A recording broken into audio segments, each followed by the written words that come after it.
上周，随着纳斯达克指数、标普指数的迅速飘红，华尔街迎来了一个黑色星期一。美国总统特朗普在上周末表示，可能会出现短期的经济衰退，但这是走向经济繁荣的必经之路。他漫不经心地耸耸肩，暗示自己没有太在意。你们要相信，特朗普总是正确的。当特斯拉股价暴跌时，他甚至大张旗鼓地买了一辆特斯拉来帮助他最好的朋友马斯克。同一时间，纳斯达克指数正在经历2022年9月以来最惨烈的单日暴跌，5%的跌幅让交易员们盯着屏幕倒吸冷气。道指跌近900点，抹平大选以来涨幅，英伟达跌超 5%， 苹果也跌了近 5%， 特斯拉更是狂泻 15%， 创4年多以来最大的日跌幅，230点较去年12月最高点的488点更是腰斩。马斯克与特朗普的密切关系对拥有这家公司股票人来说是一场灾难，有人就在自家的特斯拉车上贴了这么个标签：我是在马斯克发疯之前买的。除此以外，就连特朗普自家的社交媒体公司股价也缩水近半。自特朗普当选以来，市场取得的所有收益现在都接近消失了。华尔街始终相信一条潜规则，市场存在着特朗普看跌期权，即无论危机多严重，特朗普总会出手救市、降息、减税、喊话，总有一招能拖住股市。在他的第一个任期内是这样的，当时特朗普不断吹嘘他治下市场的表现，但这次他的反应却出奇淡定，这让人有了疑问，特朗普是真不在乎还是故意放任泡沫破裂。 The other day, not ruling out a potential recession seemed to rattle the stock markets. The Commerce Secretary said there wouldn't be one. Just so you know. Just specifically on the recession. Yeah. Do you think there will be a recession?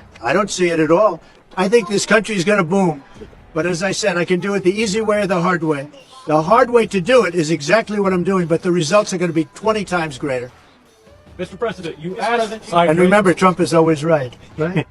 美股暴跌的一切始于2周前的那场关税突袭。特朗普突然宣布对墨西哥、加拿大加征 25% 关税，对中国的关税再提 10%。墨西哥、加拿大自然不喜欢关税，但美国的大财团更不喜欢关税。消息一出，道琼斯指数实时跳水，关税冲击波迅速蔓延。苹果、通用等依赖全球供应链的公司首当其冲。若关税全面落地，标普500企业利润将缩水 8%。美国进口激增 12%， 但出口仅微增了 2%。美联储模型警告，一季度的 GDP 可能萎缩 2.4%。 反常的是，特朗普对市场崩盘显得异常从容。有分析认为，这或许是一场蓄谋已久的硬着陆。2025年年初，美股市盈率已经接近互联网泡沫时期水平。美国股市其实已经处于泡沫区间，尤其是科技股，比如特斯拉市值一度超过全球9大车企的总和。特朗普私下向幕僚曾经透露，市场需要一次像样的调整，总比2026年再崩盘强。此外，拜登时代的巨额赤字让国债突破了36万亿美元，美联储加息又遭遇了通胀顽疾，因此股市的暴跌只是时间问题，而不是会不会的问题。刚好特朗普的政策和关税，甚至 DeepSeek 取得的成果，都成为了股市暴跌的导火线。但这对于特朗普来说不一定是坏事，毕竟只有将股市的泡沫挤破，才可以引导资金在特朗普的政策和威胁下重新回流到制造业。团队认为，唯有通过市场下跌倒逼企业裁员、削减开支、拉低通胀，才能刮骨疗毒。同时，股市暴跌还可以被归咎于拜登遗毒，还能为降息、减税等政策造势。宏观经济上，美国在奥巴马、特朗普第一任期、拜登时代是次贷危机后一波繁荣周期，而拜登时期看起来很好的经济，实际上是严重依赖政府开支和财政赤字来推动的，这也是造成2023年以后通胀持续居高不下的主因。现在的股灾在特朗普的角度，只是市场被不惜短期内进入衰退的新潮雅政给吓怕了，并不致命。对于特朗普来说，现在美股跌 10%， 好过到2026年中期选举前跌 30%。 这不，最近2天美国通胀率降了，油价降了，鸡蛋价格也降了，但特朗普才上任2个月，这些是他值得夸耀的政绩吗？不是，这是经济周期下的自然现象。但回旋镖现在是打在民主党身上的，谁让民主党之前宣传特朗普导致鸡蛋价格飙升了呢？不过股价降肯定不是政绩，最大的风险是这轮下跌是会停止在10%几，还是会恶性的一路暴跌下去。如果2025年前3个月的这一数据被证明是正确的，而且情况不会很快好转，美国会走向衰退吗？上周五，美联储主席杰隆·鲍威尔警告称，美国人今年可能会被迫减少开支。他说，企业现在担心经济前景的不确定性加剧。他表示，美联储将对继续降息持谨慎态度。真正引发经济衰退担忧的问题是围绕消费者支出的负面情绪。消费经济是美国经济的重要组成部分，因为它占美国国内生产总值的 70%。上个月，消费者信心本质上是是衡量普通人对经济和自身财务状况感受的指标，以近4年来最快的速度下降。与此同时，消费者对通胀的预期是明年物价将上涨 6%。 这些调查大都是在特朗普关税颁布之前进行的，因此最糟糕的情况可能还没有到来。在市场中的体现就是纳斯达克指数已经达到修正水平。在7大科技公司中，只有脸书和 Instagram 的所有者马克扎克伯格的 Meta 自年初以来是上涨了的。但正如鲍威尔在周五的评论中指出的那样，问题不在于全面的负面经济指标，而在于特朗普主掌的白宫固有的不确定性。市场和专家们很难解释这种不确定性。在特朗普的视角下，当通胀压力减弱，美联储将获得降息空间，降低资金成本，进而刺激居民部门。在此之后，税收削减与大规模放松监管将陆续出现。而目前问题在于第一阶段所经历的痛苦与第二阶段对市场有利的成果之间存在过渡期，选民、政客与央行能否承受这场再平衡带来的后果？特朗普政府是否会在更大的痛苦到来前妥协，从而回到此前不可持续的赤字模式？目前仍不得而知。但我们横向对比一下，美国股市今年的表现比世界其他地区更差，相比之下，其他国家的股价表现要好得多。墨西哥 IPC 指数上涨约 4%， 多伦多证交所指数下跌，但仅下跌了 1%。 在欧洲，德国 DAX 指数上升 15%， 法国上升 10%， 意大利更是上升 14%。 英国尚未受到关税的威胁，但值得注意的是，英国的富时100指数上涨了 5%。 市场就是市场，谁知道呢？美国的这种表现不佳可能会好转，纳斯达克的回调可能也就是到 10% 的程度，这是对有点失控的牛市过度繁荣的必然反应。但很明显，华尔街对关税感到非常不满。金融市场最初非常欢迎特朗普担任总统，标普500指数在不到1个月前曾经创下历史新高，但整个市场的气氛突然变差，很可能是关税的原因，也可能是特朗普和他的团队正在制造的更广泛的混乱局面。市场突然意识到特朗普实际上不是嘴炮，而是真的可能会做他所说的事情，这让投资者们感到不安。然后当市场确实下跌时，特朗普说他拒绝排除美国经济衰退的可能性，但被问及今年是否会出现更大的衰退时，他回答说过渡期即将到来，这让人们更加担忧。当然，股价暴跌也可能只是因为至少在短期内颠覆性的改革举措对经济来说不是好事，而特朗普正在带来的就是颠覆。对于特朗普来说，他现在面临着风险，若 GDP 连续2季萎缩，正式进入衰退，企业债危机尤其是商业地产可能连环暴雷，对特朗普来说这是一场豪赌。若秋季前市场回暖，他将自诩为救世主；若衰退成真，拜登和美联储将成为替罪羊。人为制造衰退是一场风险极高的政治豪赌，痛苦期一旦失控，或者成果期未能如实到来，都可能引发严重的政治和社会危机，最终反噬自身。而对普通人来说，唯一确定的是系好安全带，动荡远未结束。在2025年，我们看到了旧市区崩坏的开头，但还有多少年？中间会发生什么？只能说戏剧的精彩就在于不确定性，而我们是以身入局的戏中人。在被美国绑架至纽约后，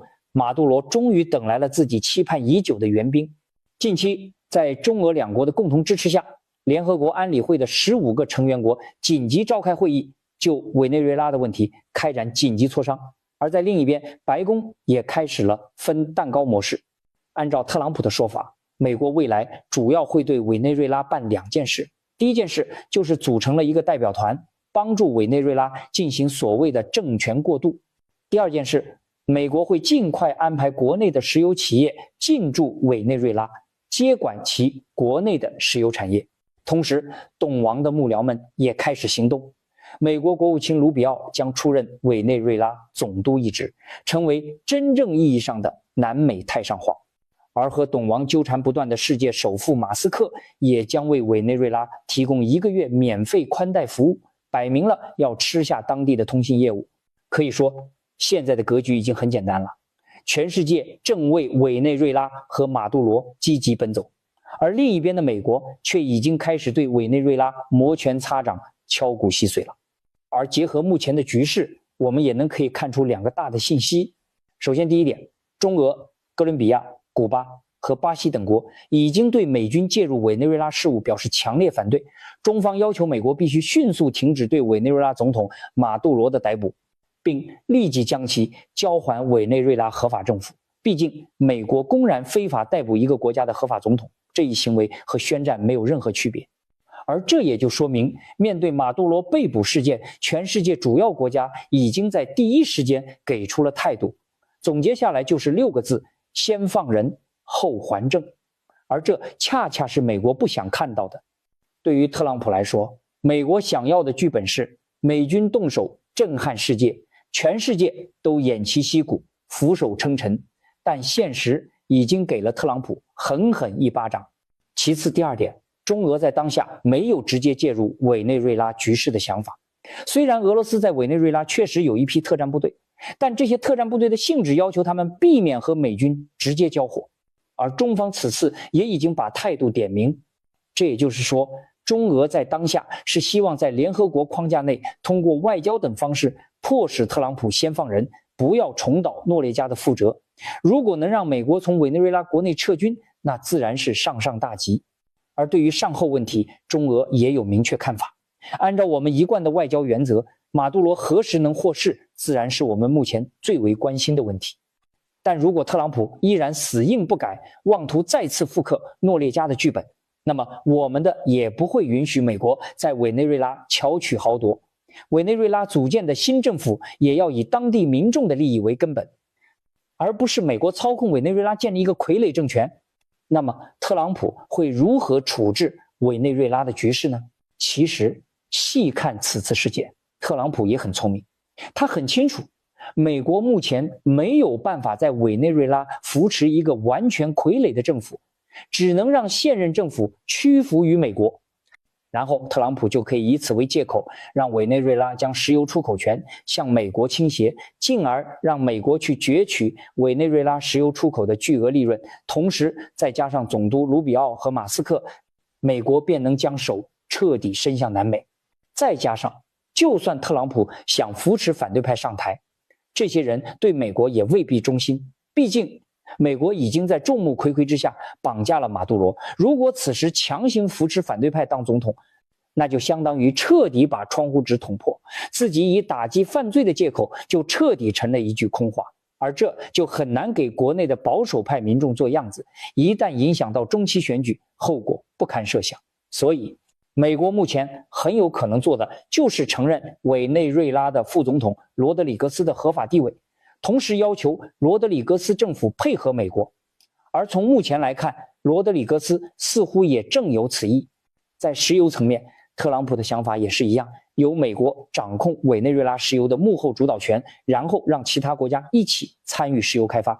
虽然说委内瑞拉石油资源很丰富，但美国本身就是石油高产国，其产量占据全球石油出口量的 10%。 目前全球陆地石油库存接近80亿桶，海上浮动石油已经达到12亿桶，已接近饱和状态，而石油供应量却有增无减，这导致日均过剩石油储量依然在400万桶上下。这也就意味着，即便委内瑞拉每天出口200万至300万桶石油填补缺口，对美国而言仍将面临较大的经营亏损。再者，委内瑞拉的石油多为重石油，单桶开采成本约60美元，而国际油价平均每桶约57美元。美国需要投入600亿美元，耗时间10年之久，才能让委内瑞拉的石油产量达到日产250万桶的规模。就算白宫不算经济账，摆在面前的治安账也不得不让特朗普皱眉头。当下马杜罗已经被绑走，而委内瑞拉20万正规军却仍保持建制。如果美军强行改朝换代，一旦事态激化，美国能捏得住吗？这也要打个问号。此外，委内瑞拉尚欠中国100多亿美元贷款未偿还，中国在当地投入的600亿美元相关资金也可能面临风险。美国要控制委内瑞拉，那中国企业的权益问题如何保证呢？要知道，中美刚在2025年10月达成1年贸易休战期，如果美国此时影响我方企业合法权益，美国又该给我们怎么交代呢？正所谓不看僧面看佛面，美国自诩为超级大国，如果想彻底翻脸，终归是不现实的。所以美国在委内瑞拉其实是进退两难，其下一步大概率会在审判马杜罗后支持委内瑞拉现任合法政府继续执政，然后逐步从周围地区撤军，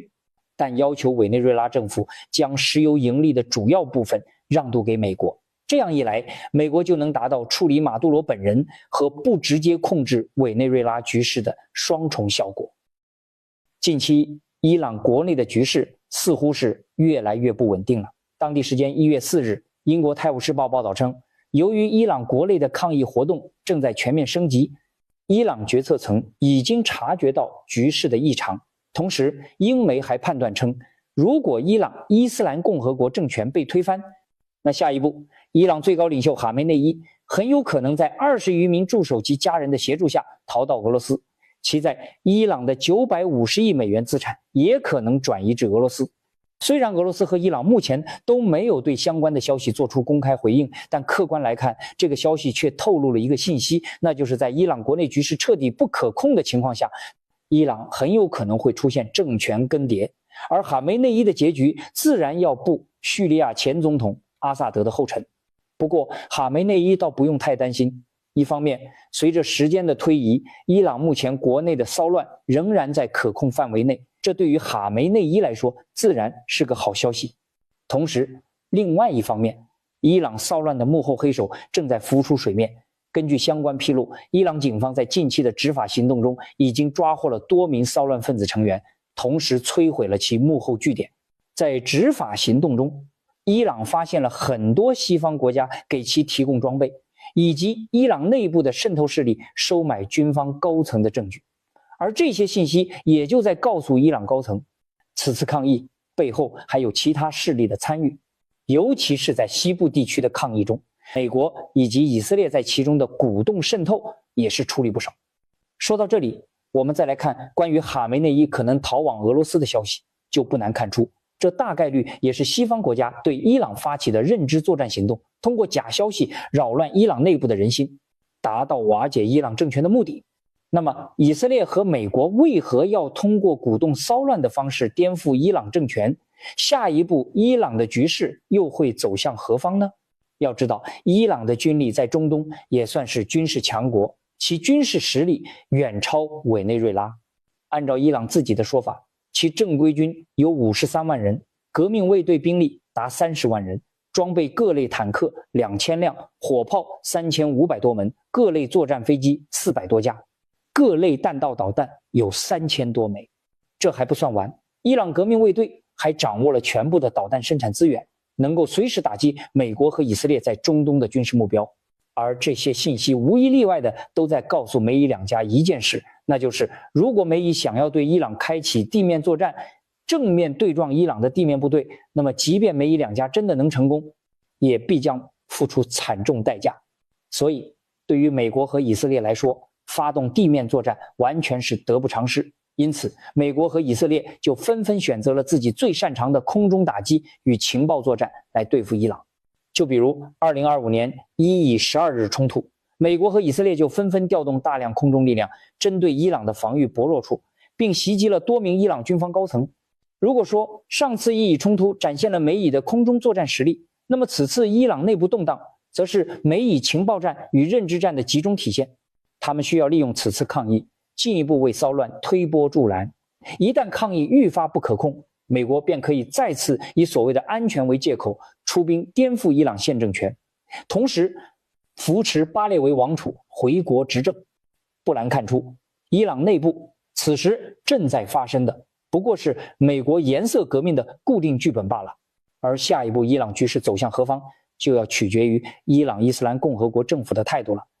如果伊朗县政府处置得当，把经济提振上去，那么伊朗国内的局势还有缓和的空间。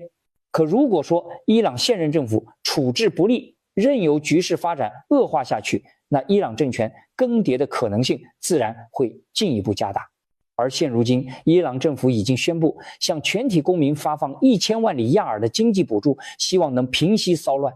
果不其然，此言一出，伊朗国内的骚乱确实有了缓和的迹象。但很明显的是，这场由经济问题导致的抗议正在告诉伊朗政府，重振经济还有很长的路要走。